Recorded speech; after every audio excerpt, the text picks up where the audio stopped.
الكل يسيب اللي في ايده ويركز معايا. قد اهديتموني حبكم واحببت فيكم العمل، الاخلاص. عملت كتفك كده الانجاز. اسمك ايه يا ابني؟ هو انا عيل تايه بتقول لي اسمك ايه؟ ما قلت لك مش فاكر حاجه خالص.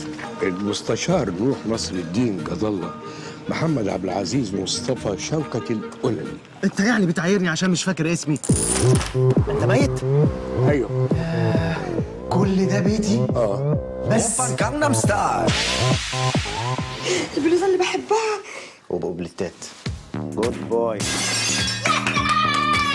مين ده؟ صاحبك جوه وجوزها بره. بابا حبيبي، وكمان هبله. انا كده بقى خلصت كل التصوير اللي ورايا. انت حاطط ميكي في البحتري. تشربي ايه؟ شاي بلبن طبعا. بيره. بلبن. ايه بيره؟ الاشاره فتحت وقفلت يجي 10 مرات وانت ما تتحركش. طب وحياتك ممكن مرتين كمان وتصحيني؟ احس بالذنب ناحيته ده ايه؟ مش لما هو اصلا يحس بالذنب ناحيتي؟ سنين وانا عايشه معاك وانت بتشك في كل تصرفاتي وما بتثقش فيا. ما انت قلعتي الاوبليتات وفكيتي وفجرتي. انا عارف الصنف اللي زيك لما يزنق يخلع على طول. بتعملوا ايه على سرايري يا زباله؟ بس انا قررت اديكوا فرصه تانية، جايز تتغيروا.